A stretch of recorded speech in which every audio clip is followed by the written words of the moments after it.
welcome. Don't forget to like and subscribe. Or, I might show up at your door. I'm just here to share some creepy stories, so sit back and enjoy. Disclaimer: the content presented in the video is purely for entertainment purposes only. The theories and stories discussed in this video are speculative and are not supported by any evidence or proof. Viewer discretion is advised.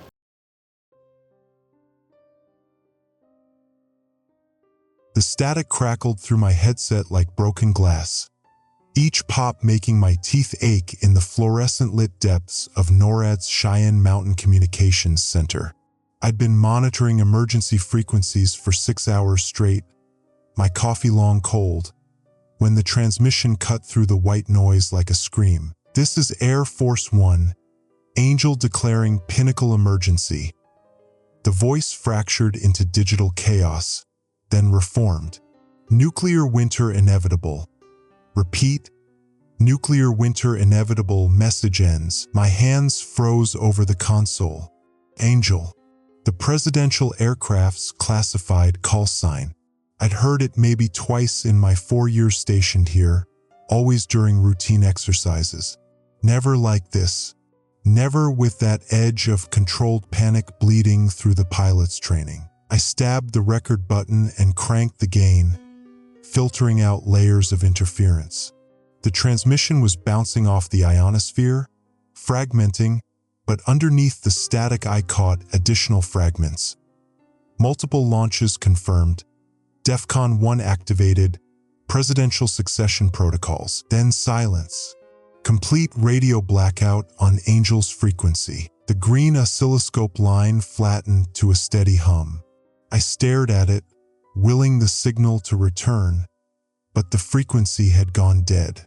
My hands trembled as I rewound the recording, playing it again and again. Each time the words hit like physical blows. "Nuclear winter inevitable." I glanced around the communications bay. Sergeant Martinez was hunched over the satellite uplink, oblivious. The overnight shift supervisor, Collins, was reviewing maintenance logs near the coffee station. Normal. Everything looked normal except for the recording that might have just announced the end of the world. Protocol demanded I report immediately to the watch commander, but something held me back. The transmission had been too broken, too incomplete. What if I'd misheard? What if atmospheric conditions had corrupted a routine weather report or training exercise?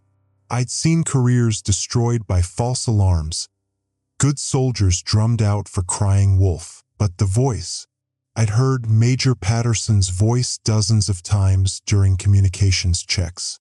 That had been him, fighting to get those words out before the transmission ended. The message ends protocol meant intentional cutoff, not equipment failure. I pulled up the emergency frequency logs, scrolling through the past hour's transmissions. Nothing from Angel. Nothing from any presidential aircraft. According to the system, Air Force One had been maintaining scheduled communication silence since departing Andrews Air Force Base 14 hours ago for a diplomatic mission to NATO headquarters. Standard procedure during overseas flight. The metallic taste in my mouth grew stronger. The bunker's recycled air always carried that hint of copper and ozone, but now it seemed to coat my tongue like blood. I checked the atmospheric readings, normal. The taste was fear. I needed verification. Real verification. Not just my paranoid imagination running wild in the middle of a graveyard shift. I switched to the secure landline and dialed the Pentagon's Emergency Coordination Center.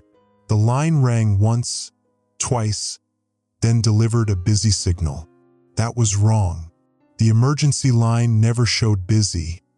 It was designed to override everything. A second attempt yielded the same result. Then a third. My stomach dropped.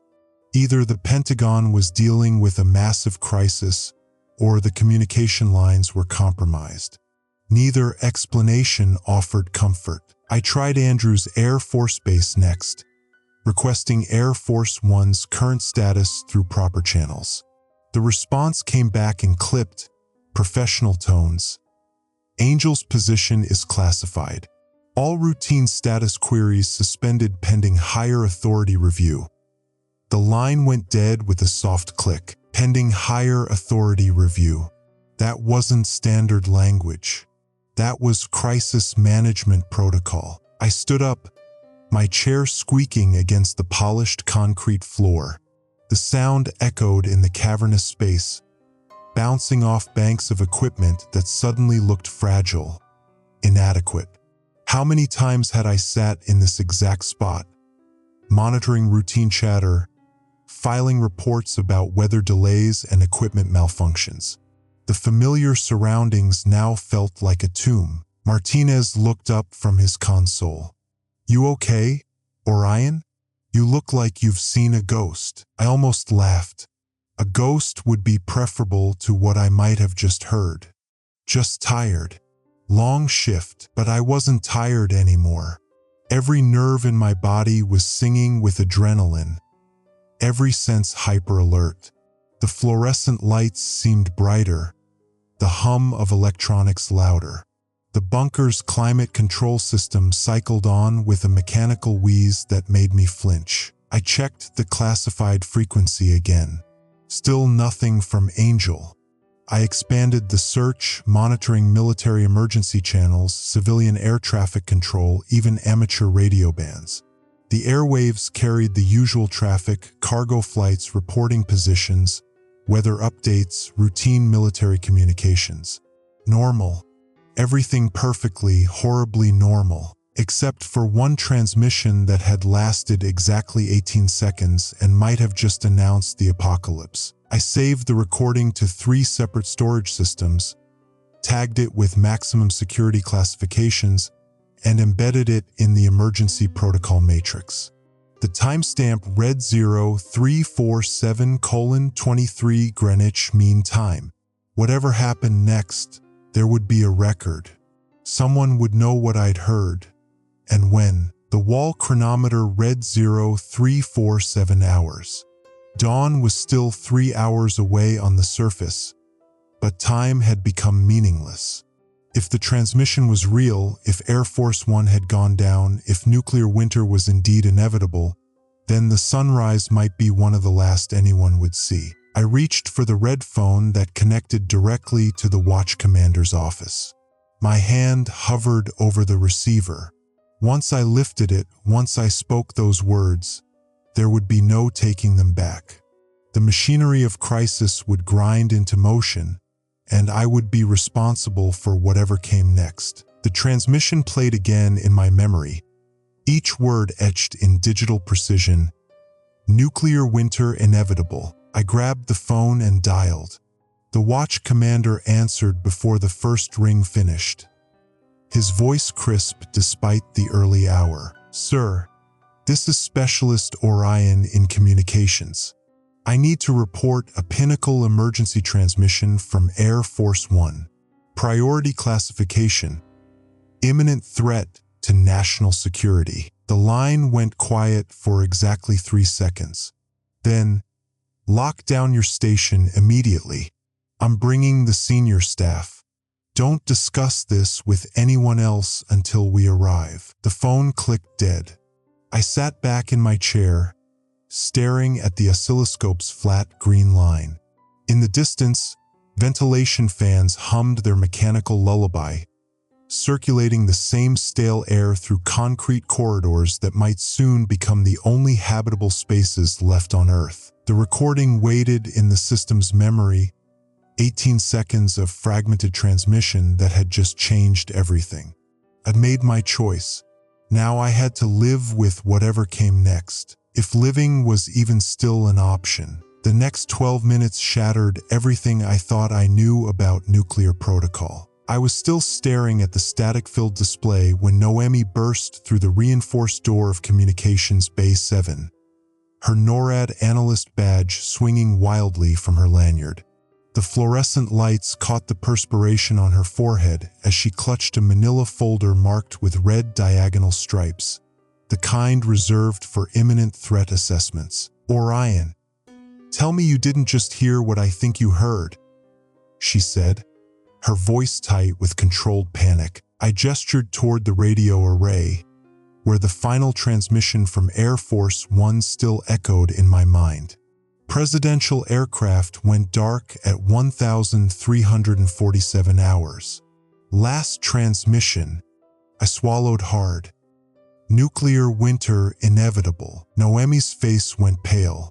She dropped the folder on my console, and classified documents spilled across the surface. Satellite imagery, threat assessments, missile trajectory calculations. We've been tracking anomalous radiation signatures for the past 6 hours. 3 separate launch facilities went offline simultaneously at 1,342 hours. That's 5 minutes before Air Force One's final transmission. My hands moved automatically across the radio controls, switching between emergency frequencies. Nothing but static and the occasional burst of digital noise that made my teeth ache. The mountain of granite above us suddenly felt less protective and more like a tomb. "Show me," I said, pulling up the bunker's threat assessment display on my secondary monitor. Noemi's fingers flew across the keyboard, and the screen filled with a map of North America dotted with red indicators. Malmstrom Air Force Base, F.E. Warren, and Minot. All 3 Minuteman III installations reported system anomalies at 1,340 hours, then went dark 2 minutes later. That's 5 minutes before Air Force One's final transmission. She zoomed in on Montana. The Geiger counter readings scrolled past in real time, and the numbers made my stomach drop. The levels were climbing steadily, spreading outward from each facility like ripples in a poisoned pond. "How long do we have?" I asked, though part of me didn't want to know the answer. "The radiation plumes are moving east with the jet stream. Denver metro area has maybe 4 hours before fallout arrives. We're protected here, but anyone on the surface."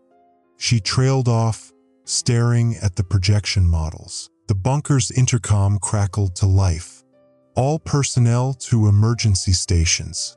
This is not a drill. DEFCON 1 protocols are now in effect." I grabbed my headset and opened a channel to the command center. "Control, this is Communications 7. I need to speak with Colonel Cashin immediately. Stand by 7. While I waited, Noemi pulled up another screen showing the automated emergency broadcast system. Major cities across the Midwest were already receiving evacuation warnings, but the timestamps showed they were nearly 30 minutes behind the actual threat timeline.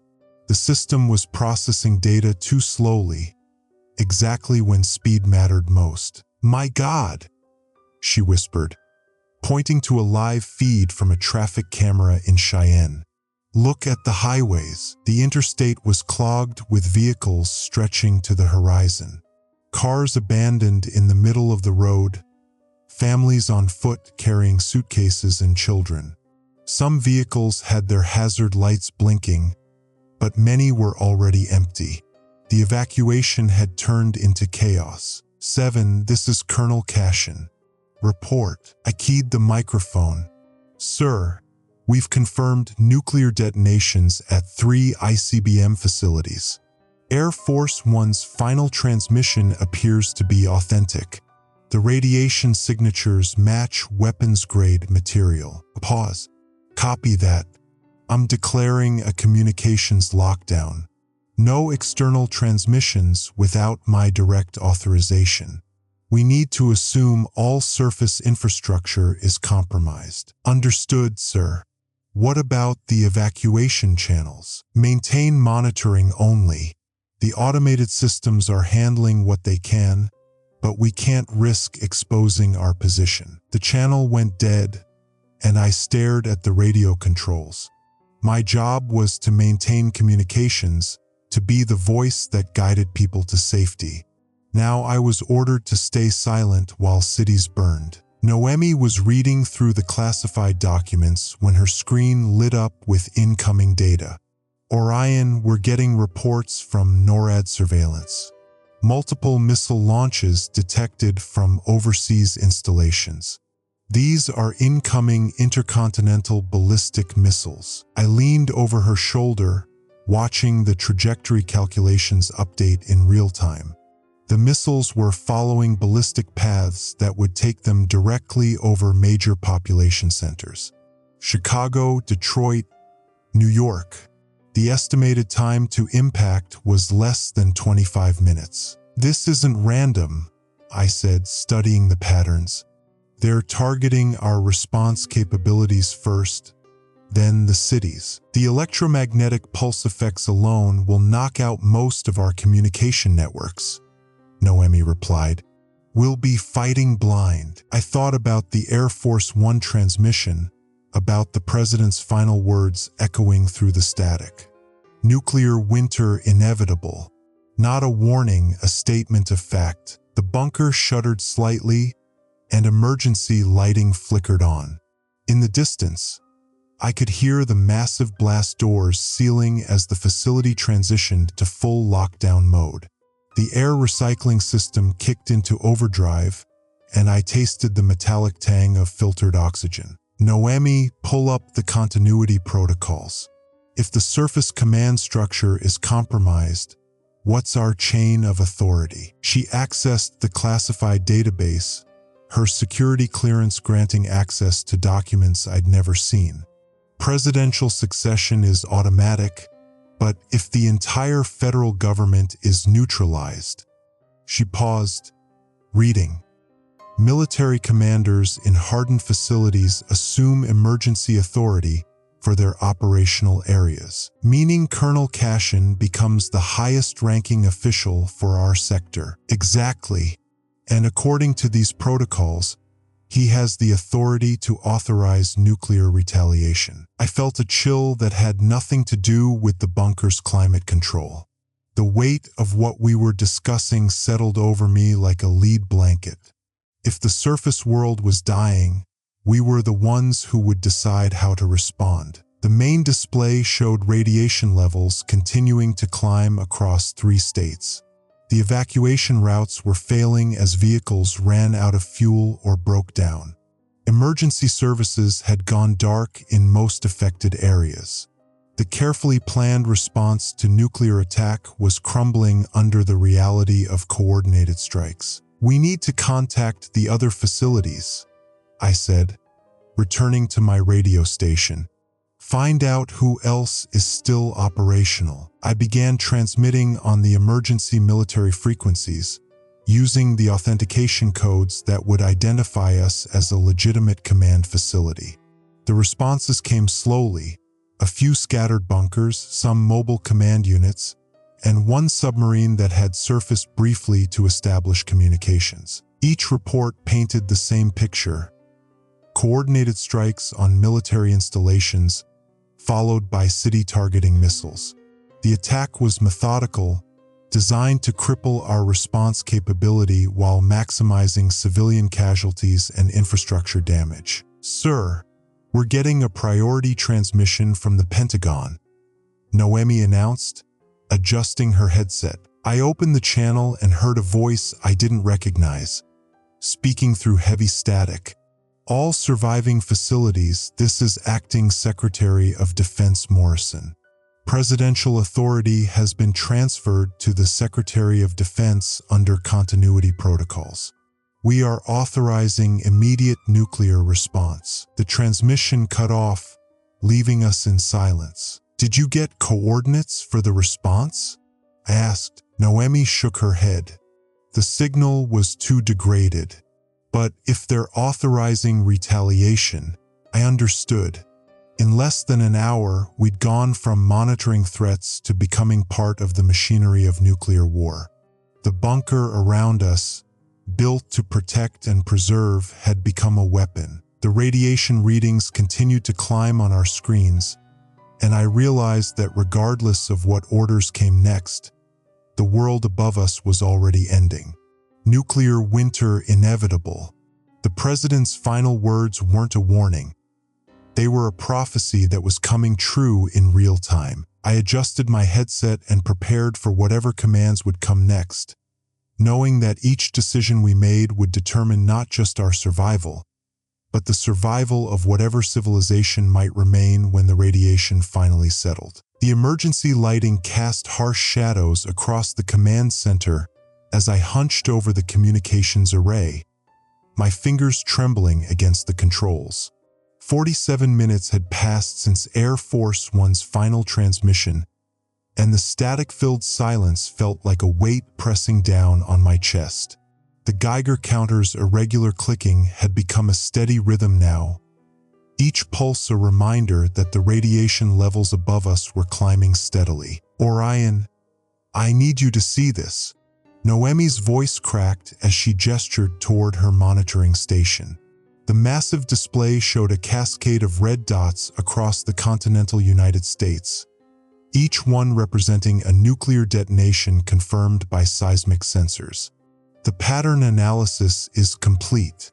They're not just hitting military installations anymore, power grids, communication hubs, transportation centers, all systematically destroyed in a coordinated second wave. I abandoned my post and moved to her station, my boots echoing in the cavernous bunker. The data was undeniable. Power grids, communication hubs, transportation centers, all systematically destroyed in a coordinated second wave.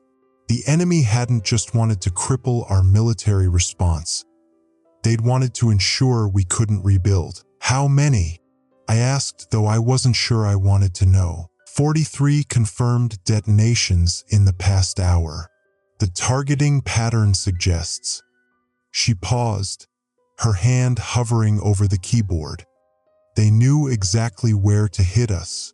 Every backup facility, every redundant system. This level of precision requires detailed intelligence about our infrastructure. The words hit me like a physical blow. I'd spent 3 years in this bunker, memorizing every protocol, every contingency plan. The idea that someone had handed over our most sensitive defensive information was almost incomprehensible. But as I stared at the tactical display, the precision of the strikes left no room for doubt. "That's impossible," Cashin said from behind us, his voice tight with barely controlled fury. "Those maps are compartmentalized. No single person has access to." "I did." The voice came from the entrance to the communications bay. Amaya stood in the doorway, her usually composed demeanor cracked like broken glass. Her hands shook as she clutched a thick manila folder against her chest, and I could see tear tracks cutting through the dust on her cheeks. "What did you say?" Cashin's hand moved instinctively toward his sidearm, a gesture that made my stomach clench. "I said I had access." Amaya stepped into the room, her movements careful and deliberate. 3 months ago, I was tasked with updating the National Communications Emergency Protocol. It required comprehensive mapping of every backup facility, every redundant system, every hardened bunker in the Continental Defense Network. She swallowed hard. "Including this one." The silence stretched between us like a taut wire. I could hear the ventilation system cycling, the distant hum of the generators, and underneath it all, that relentless clicking of the Geiger counter. My mind raced through the implications. If Amaya had compiled those maps, if someone had gained access to them, who else knew about this project? I asked, forcing my voice to remain steady. "The President's Chief of Staff, the Secretary of Defense, and..." She opened the folder with trembling hands, revealing a stack of documents marked with the highest classification levels. Deputy Director Harrison of the CIA. He was supposed to review the security protocols. Cashin's face went pale. Harrison disappeared 4 days ago. His security detail found his car abandoned outside Dulles Airport, but his body was never recovered. The pieces clicked into place with horrible clarity. Harrison hadn't disappeared, he'd defected, and he'd taken our entire defensive infrastructure with him.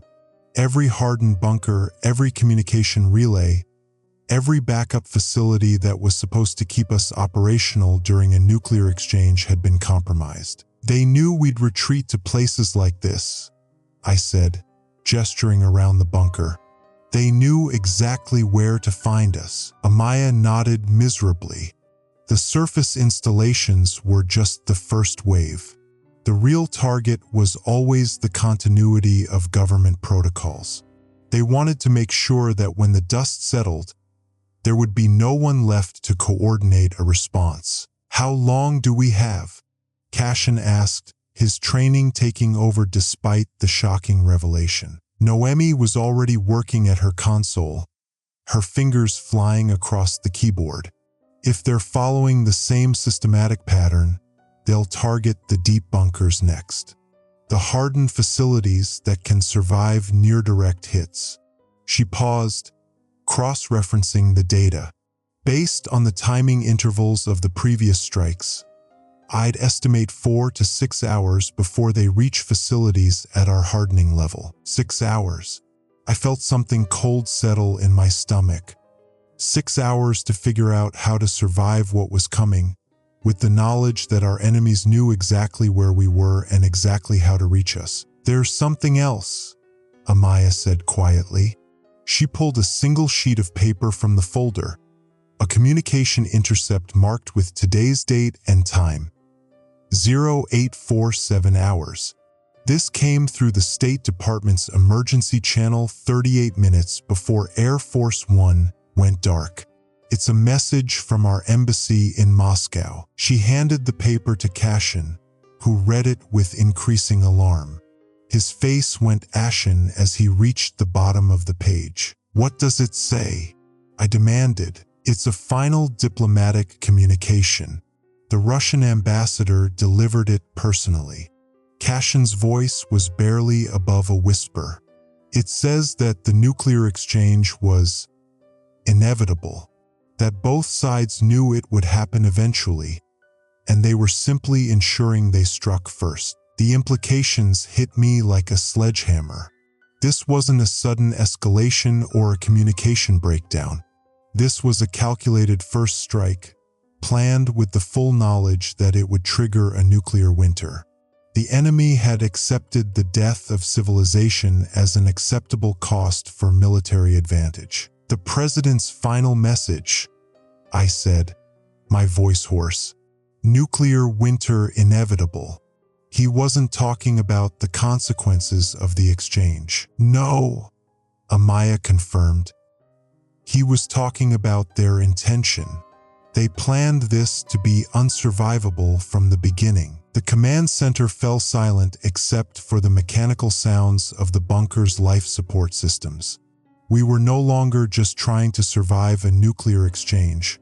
We were trying to survive a deliberate attempt to end human civilization. The enemy had calculated that they could endure the nuclear winter better than we could, and they were willing to risk everything on that assumption. "We need to warn the other facilities," I said, moving back toward the communications array. "If Harrison gave them our locations, there might be other bunkers that don't know what's coming." "The communication grid is severely damaged," Noemi replied, checking her system's diagnostics. "Most of the relay stations are gone. We can reach maybe 3 or 4 facilities at most, and even then, the transmissions would be vulnerable to interception." "Then we choose carefully," Cashin said, his command authority reasserting itself. "We contact the facilities with the highest survival probability and the most strategic value.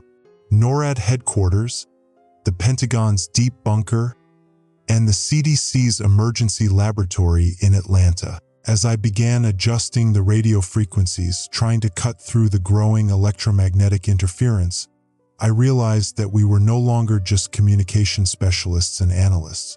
We had become the last link in a chain of command that stretched back to the founding of the Republic. The weight of that responsibility felt crushing. "Orion," Amaya said quietly, moving to stand beside me at the communications console. "I need you to know that I never intended for this to happen. The security protocols should have been sufficient." I looked at her, seeing the guilt and anguish written across her features. "You couldn't have known that Harrison would betray us, but I should have suspected. The security briefings, the questions he asked about backup procedures." She shook her head. "I was so focused on making the system more efficient that I never considered someone might use that efficiency against us." The radio crackled to life, cutting through our conversation. A voice, distorted by static and electromagnetic interference but unmistakably human, emerged from the speakers. "This is NORAD Deep 6 to any receiving station. We are under direct attack. Repeat, we are under direct attack. Multiple bunker-buster warheads confirmed inbound. Estimate impact in 90 seconds. This is our final." The transmission cut off abruptly, leaving us in stunned silence. NORAD Deep 6 was supposed to be invulnerable. A facility buried so deep and hardened so extensively that it could survive anything short of a direct hit from the most advanced weapons. If they were being targeted successfully, then no bunker was safe. "They're using intelligence that's more recent than 3 months ago," Cashin said grimly. "Someone's been feeding them real-time information about our defensive capabilities." The horrible truth settled over us like a shroud. Harrison's betrayal had been just the beginning. There was still an active intelligence leak, someone who was providing our enemies with up-to-the-minute information about our responses and capabilities. "We need to assume that everything we do is being monitored," I said, my hand moving to the radio's power switch. "Every transmission, every protocol we follow, every decision we make. Which means we can't trust anyone outside this room," Noemi added. "And we can't follow standard operating procedures because they'll be expecting us to do exactly that." The weight of isolation settled over us. We were cut off not just from the outside world, but from our own command structure. Every protocol we'd trained for, every contingency we'd prepared for, had been compromised. We were truly on our own. As if summoned by our despair, the bunker's emergency communication system activated with a mechanical chime. The automated voice that filled the command center was calm and precise, utterly at odds with the message it delivered. "Attention all personnel. This facility is now under lockdown protocols. External communication is restricted to emergency channels only. Surface radiation levels exceed safe parameters. Estimated time to surface accessibility, 730 days, 2 years. They were sealing us in for 2 years, based on the assumption that the surface world would be uninhabitable for that long. The nuclear winter wasn't just coming. It was going to last long enough to transform the entire planet into something unrecognizable." I looked around at my 3 companions, seeing my own fear reflected in their faces. We had perhaps hours before the enemy located and destroyed our bunker, and even if we somehow survived, we would emerge into a world that no longer existed. But as I watched them, Noemi bent over her instruments, still gathering data. Cashin reviewing tactical options with grim determination. Amaya organizing her intelligence files for whatever came next. I felt something unexpected. Not hope exactly, but a recognition of what we still had to do. We might not be able to save the world that was, but we could still bear witness to what it had been, and maybe, just maybe, we could help ensure that something would survive to remember it. The Geiger counter's clicking had become a steady buzz now, and the metallic taste in the recycled air was growing stronger with each breath. Time was running out, but we weren't finished yet. The first flash came at 14:37 Eastern Standard Time. I watched the seismic monitor spike as the automated early warning system announced in its emotionless voice. Confirmed detonation, Washington, D.C. grid, reference Alpha 77. The transmission cut to white noise as Noemi's hands flew over her console, her face illuminated by the red warning lights that had just activated. I stared at the cascading system failures on my screens, my hands trembling as I adjusted the frequency dials. The primary communication array, our lifeline to the surface, was dying section by section.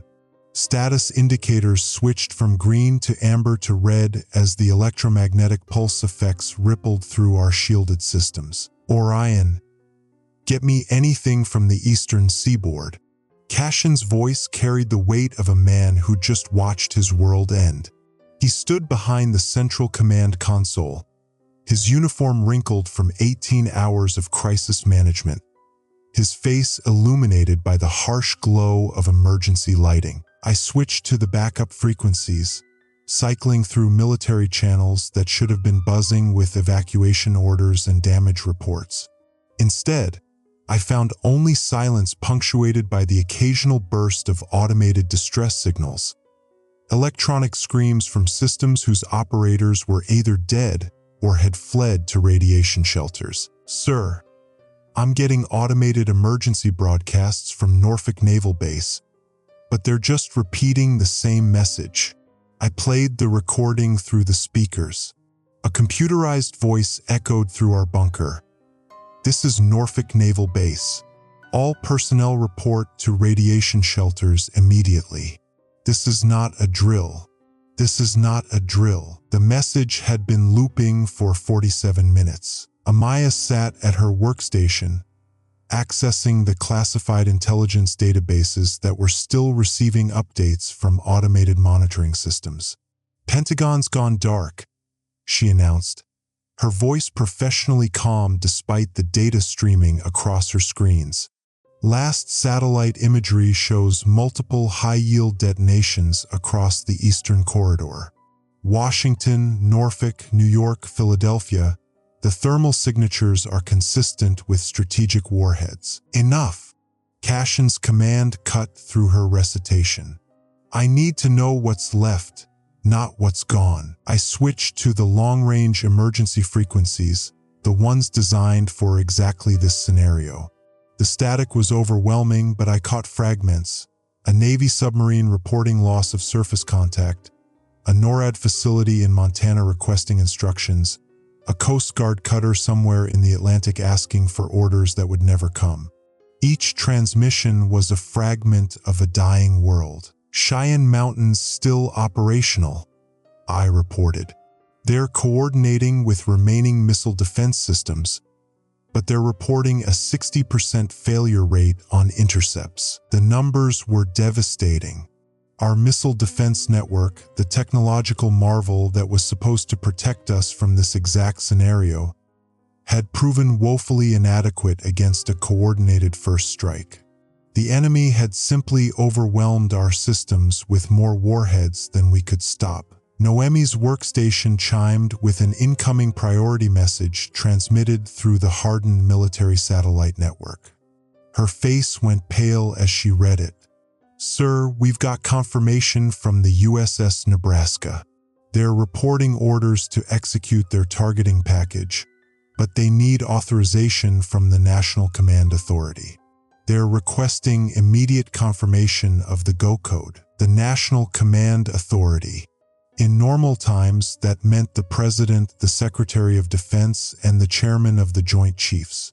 But Air Force One was radioactive debris scattered across Maryland, the Pentagon was a crater, and the chairman had been at the Pentagon when the bombs fell. What about the designated survivors? I asked, though I already suspected the answer. Camp David took a direct hit 23 minutes ago, Amaya replied, her voice barely above a whisper. The vice president and the cabinet members who were evacuating there when the attack began. There were no survivors. The continuity of government protocols have been severed. The lights flickered.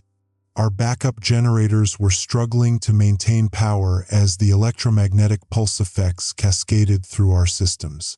I watched my communication panels reset themselves, their screens cycling through startup sequences while vital connections died. How long until the EMP effects knock out our remaining communications? Cashin asked. I ran the calculations in my head, factoring in the hardened shielding of our bunker and the cumulative effects of multiple high-altitude electromagnetic pulse detonations.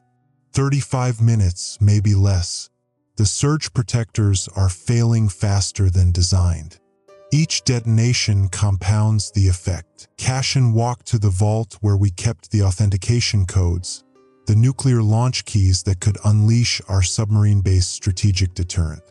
He stopped at the massive steel door, his hand hovering over the biometric scanner that would grant him access to humanity's final option. Sir, Amaya said, without proper authorization, the proper authorization is burning in a crater 50 miles from here. His voice carried the bitter edge of a man facing an impossible choice. The continuity of government protocols are clear. In the absence of the constitutional chain of command, military commanders are authorized to act to preserve the nation. I understood what he was saying. With the president, vice president, and most of the cabinet dead, the legal framework for launching a nuclear counterstrike had collapsed. But the submarines were still out there, waiting for orders that could prevent our total annihilation. The enemy still has targets we haven't hit, Noemi said, pulling up intelligence maps on her screen. Their military infrastructure, their nuclear facilities. If we don't respond now, they'll have time to consolidate their position. She was right. This wasn't just about revenge. It was about preventing a complete strategic victory that would leave us defenseless against follow-up strikes. The doctrine was clear. Nuclear weapons were meant to deter aggression, and if deterrence failed, they were meant to ensure that aggression came at an unacceptable cost to the aggressor. But the cost of failure was written in the radiation readings streaming across our monitors. The eastern seaboard was dying. Millions of people were dead or dying from radiation poisoning and thermal burns. The fallout plumes were spreading west, carrying death on the prevailing winds. I need to know what we're authorizing, Cashin said. Show me the targeting package. Amaya's fingers flew across her keyboard, accessing files that had been classified beyond top secret until this moment. The display showed a map of the enemy's homeland, dotted with red markers indicating pre-planned targets. Military bases, nuclear facilities, command centers, industrial complexes, the infrastructure of their war machine. The submarine commanders have pre-authorized targeting packages, she explained. They're waiting for the authenticated go code. Without it, they can't launch. I stared at the map, at the red dots that represented millions of lives. People who had probably never wanted this war, who were as terrified as we were, who had children and families and dreams that would end in nuclear fire. But they also represented the infrastructure that could launch more missiles at our surviving cities. What are the radiation projections for our counterstrike? I asked. Noemi pulled up the climate modeling software, her fingers shaking as she entered the parameters for a full-scale nuclear exchange. The results appeared on screen. Fallout patterns that would circle the globe, contamination zones that would persist for decades, atmospheric effects that would plunge the world into the nuclear winter that Air Force One had warned about in their final transmission. Global average temperature drop of 4 degrees Celsius, she read from the report. Crop failures worldwide. Estimated casualties from direct effects, 60 million. Estimated casualties from secondary effects, 2 billion over the next decade. The numbers were incomprehensible. We were talking about ending civilization itself. And if we don't respond? Cashin asked. Amaya accessed another file, this one containing real-time intelligence estimates about the enemy's remaining nuclear capabilities. They retain approximately 40% of their strategic nuclear arsenal. Without our counterstrike, they'll have time to consolidate their surviving command structure and potentially launch follow-up strikes against our remaining population centers. The choice was impossible. Launch and guarantee global nuclear winter. Don't launch and risk total strategic defeat and possibly even more deaths in subsequent attacks. The communication panel crackled to life with a priority transmission. A voice I didn't recognize came through the static. This is Colonel Martinez, USS Nebraska. We need immediate confirmation of launch authorization. We have targets locked and ready to fire, but we need the authenticated go code now. Our communication window is closing due to atmospheric interference. I looked at Cashin, at the impossible weight of the decision pressing down on his shoulders. He was just a Pentagon liaison officer, a staff colonel who'd never expected to hold the fate of civilization in his hands. But the constitutional chain of command had been severed by nuclear fire, and the responsibility had fallen to him. Sir, I said quietly, the EMP effects are accelerating. We have maybe 12 minutes before we lose all communication with the submarines. After that, they'll have to make their own decisions. 12 minutes to decide whether to end the world or let it end anyway. Cashin's hand moved toward the authentication scanner. May God forgive us all. The bunker's emergency lighting bathed everything in hellish red as I watched Cashin's hands shake over the launch authorization console. 23 minutes since our last surface communication. 18 minutes since NORAD's final transmission confirmed multiple impacts across the eastern seaboard. The Geiger counter's relentless clicking had become a metallic heartbeat counting down to the end of everything. Orion, I need you to confirm the authentication codes one more time, Cashin said, his voice steady despite the tremor in his fingers. The man who'd commanded respect in Pentagon briefing rooms now looked like he'd aged a decade in the past 4 hours. I pulled up the transmission log on my terminal, the green text swimming from exhaustion and adrenaline. Kilo 77 Delta 9er Charlie. Authentication matches Air Force One's emergency protocols. Source verification confirmed. Voice analysis shows 97.3% match for Colonel Martinez, Presidential Communications Officer. Noemi looked up from her monitoring station, her face pale in the crimson light. Sir, I'm still reading elevated radiation levels from the surface detectors that are still online. Whatever hit us, it wasn't just conventional warheads. The fallout patterns suggest enhanced radiation devices. The bunker shuddered not from impact, but from the ventilation system cycling to full filtration mode. We all felt it in our bones, that subtle reminder that we were sealed away from a world that might no longer exist as we knew it. Amaya hadn't spoken for the past hour. She sat hunched over her workstation, staring at classified documents spread across her desk like evidence of her own prosecution. Finally, she cleared her throat. There's something else, she said, her voice barely above a whisper. Something I should have told you when the first transmission came in. Cashin's hand froze over the launch key. What? 3 months ago, I received intelligence reports about systematic penetration of our early warning satellite network. Foreign operatives had installed malware in our orbital detection systems. She took a shuddering breath. I classified it as unsubstantiated and buried the report. The source was a single CIA asset, and I thought acting on it would compromise ongoing diplomatic efforts. The silence that followed was deafening except for the ever-present clicking of the radiation detector. "You're telling me," Cashin said slowly, "that you knew our warning systems might be compromised and you said nothing?" I made a judgment call.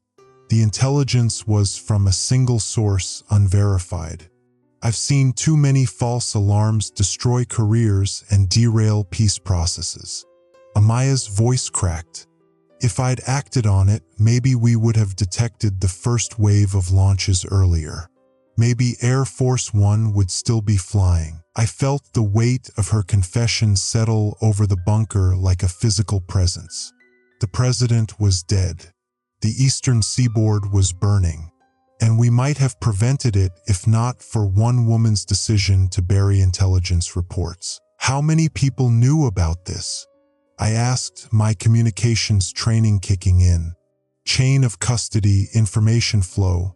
These things mattered even now. Just me and the source. A CIA asset designated Nightingale, who went dark 2 weeks ago. Probably eliminated. Amaya pulled out a sealed envelope from her jacket, her hands trembling. His final intelligence packet. Everything's documented in there. Network intrusion points, malware signatures, compromised satellite identifiers. Cashin took the envelope but didn't open it. Does it change anything? About what we have to do now? Noemi's terminal chimed with an incoming transmission. We all turned as she adjusted her headset, her fingers flying over the controls. I'm getting something. It's faint, but it's definitely military frequency. The static-filled voice that emerged from the speakers made my blood freeze. This is General Morrison, Strategic Command Omaha. If anyone is receiving this transmission, respond immediately. We have confirmed nuclear detonations in Washington, New York, Norfolk, and Atlanta. Presidential succession protocols are in effect. I am authorizing full retaliatory response under Standing Order 7-7 Alpha. The transmission dissolved into static, then returned. Repeat, authorization for full retaliatory response is approved under War Plan Sierra 7. All remaining strategic assets are to engage confirmed targets immediately. This is not a drill. Authentication code follows. Whiskey 3 Alpha 77 Bravo. Time hack. 1547 Zulu. I grabbed my authentication manual, cross-referencing the code with shaking fingers. Valid.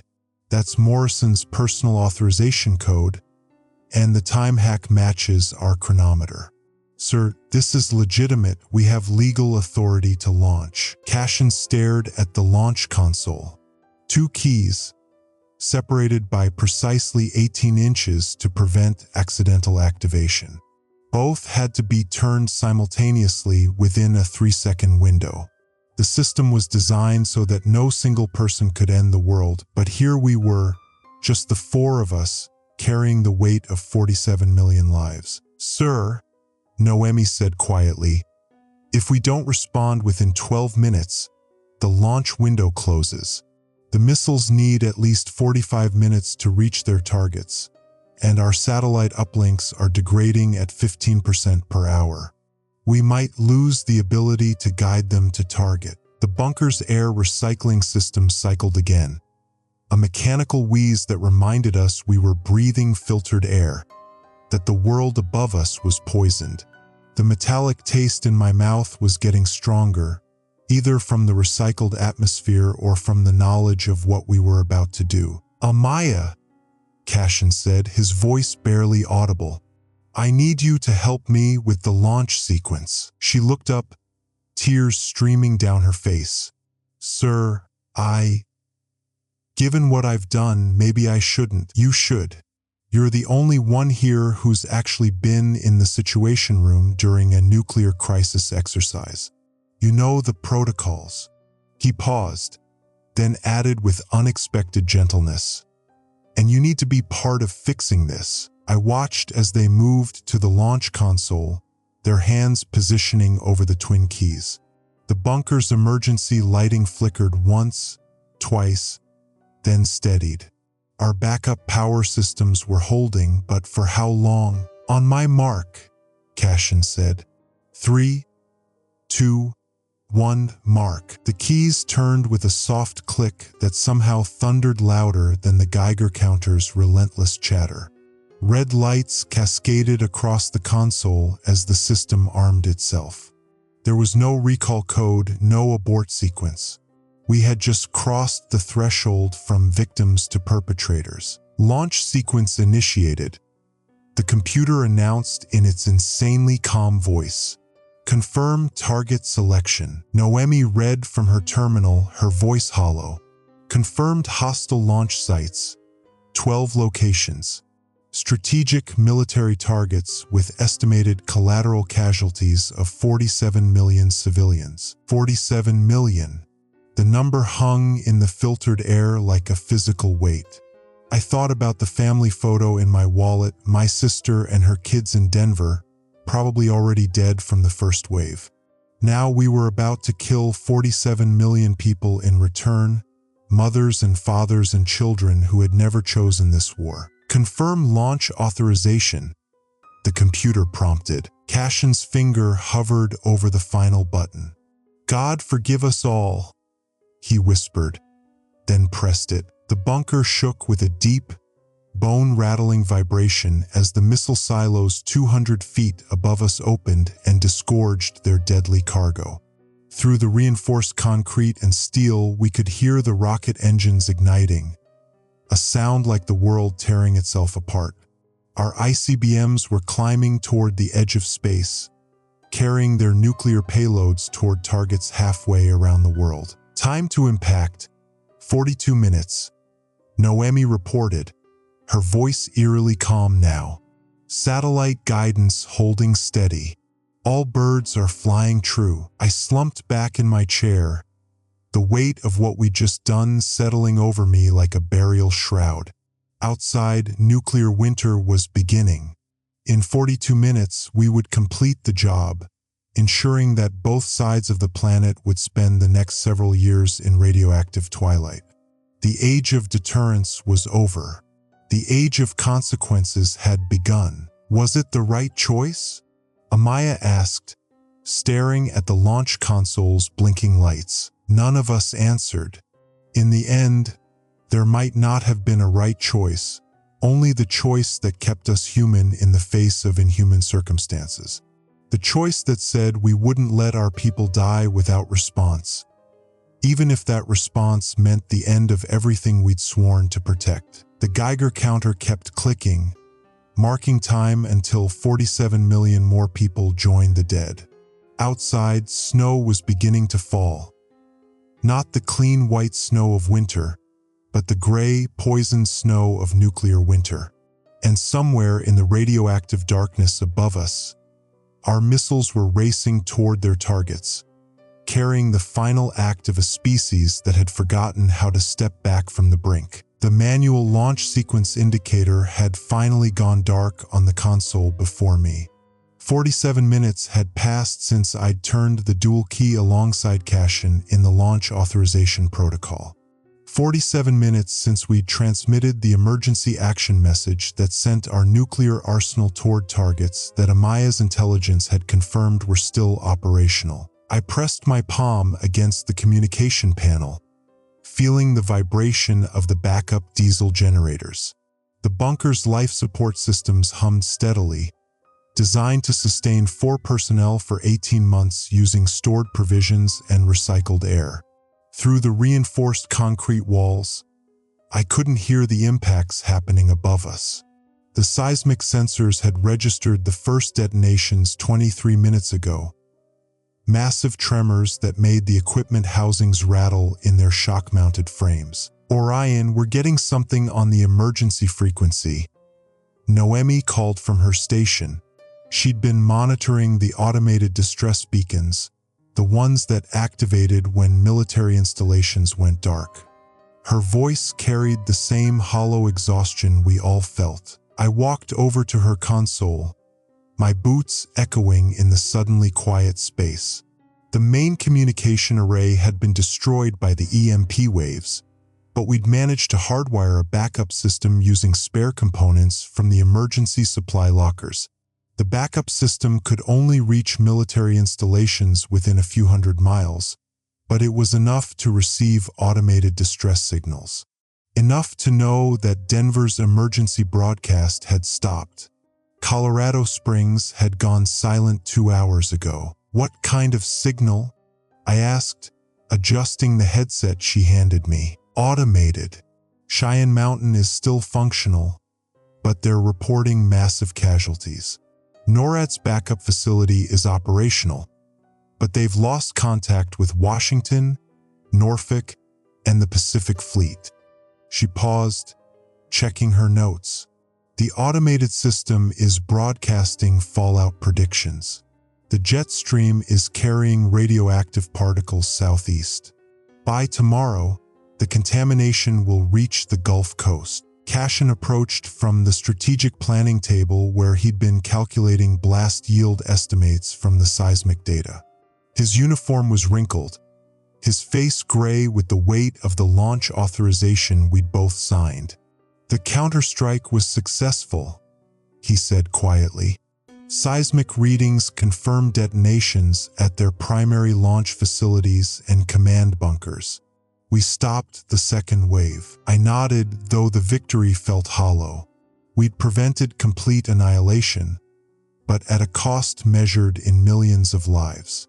The nuclear winter that Air Force One had warned us about in their final transmission was now inevitable. Our own weapons had guaranteed it. How long until the temperature drops become noticeable? I asked. The atmospheric models predict a 3-degree drop within the first month, Cashin replied. Growing seasons will be disrupted for at least 2 years, maybe longer, depending on how much debris reaches the stratosphere. Amaya sat at the far end of the communications room, transcribing the final status reports into the official record as required by emergency war order protocols.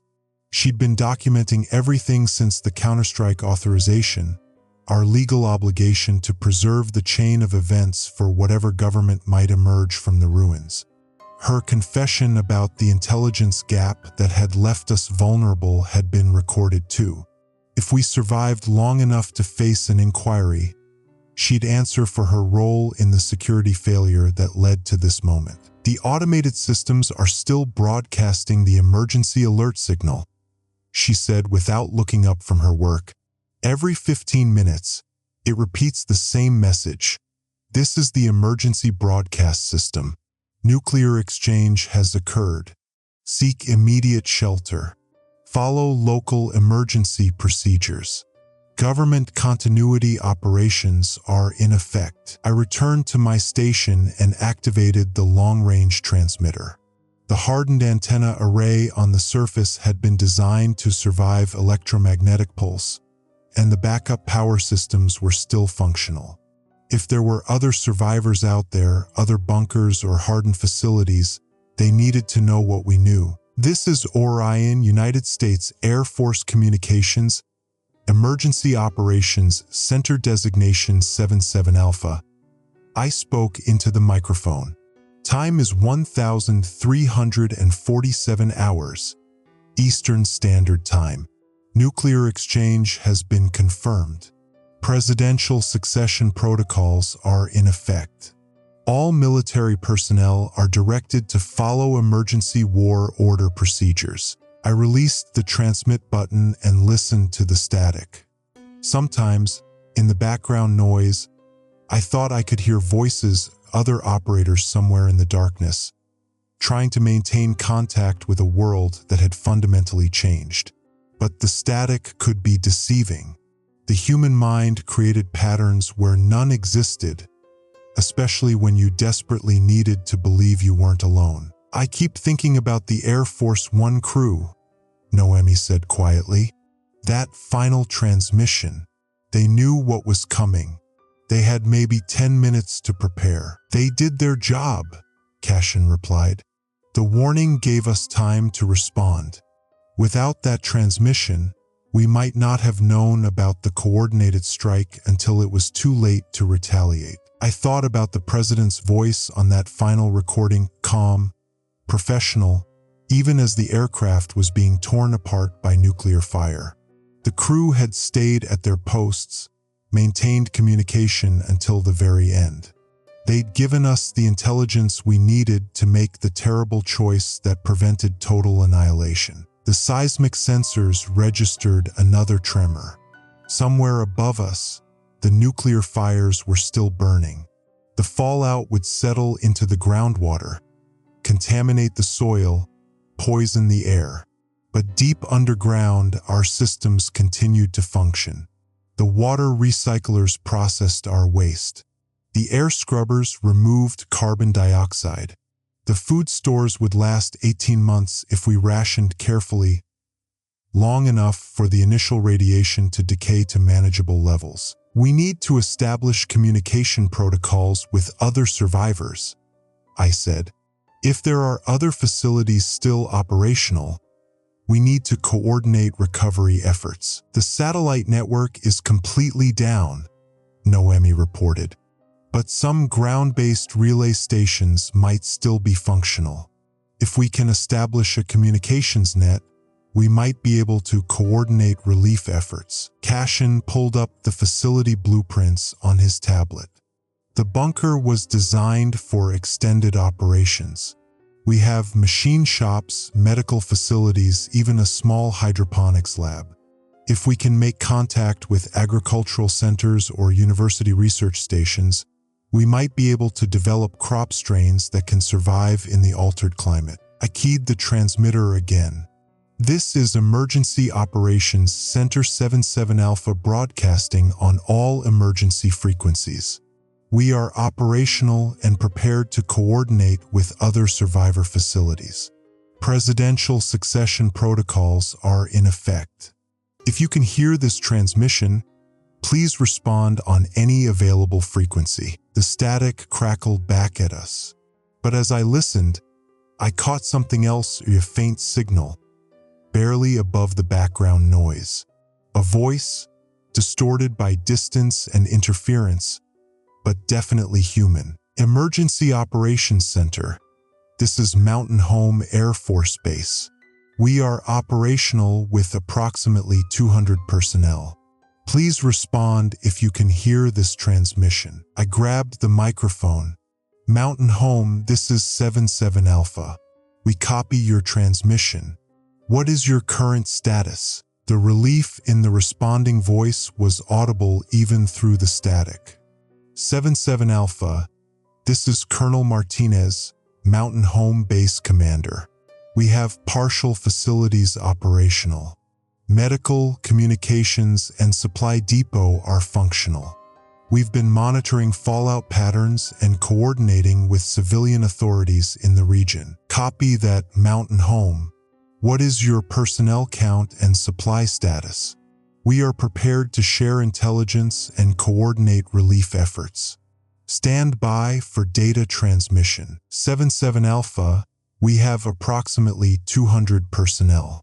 Supply situation is stable for 6 months. Medical facilities can handle radiation exposure cases. We've established contact with 3 other military installations in the region. I looked around the bunker at my 3 colleagues. We'd made the hardest choice imaginable, authorizing nuclear retaliation knowing it would trigger the very nuclear winter we'd hoped to prevent. But we'd also preserved the possibility of recovery. The infrastructure of civilization hadn't been completely destroyed. Communication networks were being reestablished. Military and civilian authorities were working together to address the crisis. The cost had been enormous. Millions were dead. The climate would be disrupted for years. But we'd prevented the complete annihilation that the coordinated first strike had been designed to achieve. In the months and years ahead, the survivors would face hunger, disease, and the collapse of complex systems that modern society depended on. but they would face it together with the knowledge and resources needed to rebuild. I'm going to start compiling a list of known operational facilities, Amaya said, her voice steady now. We need to establish a command structure for recovery operations. Good idea, Cashin agreed. The emergency war orders include provisions for government continuity. If we can locate other senior officials, we can begin implementing recovery protocols. I turned back to the radio, adjusting the frequency to scan for other signals. The static was still there, but now I could distinguish multiple voices in the background, operators calling out to each other across the wasteland, maintaining the thin threads of communication that would allow civilization to rebuild itself. The nuclear winter was inevitable. The Air Force One crew had been right about that. But they'd also given us the warning we needed to ensure that winter wouldn't be permanent. In the darkness above us, the fires were already beginning to burn out. The fallout would settle. The temperature would drop. But in bunkers and hardened facilities around the world, the survivors were already working to prepare for the spring that would eventually come. I picked up the microphone and began transmitting the coordinates of known shelter locations, agricultural resources, and medical facilities. The voice that responded from the static was another operator, somewhere in the ruins of the old world, helping to build the foundations of whatever would come next. The victory was costly beyond measure, but it was still a victory.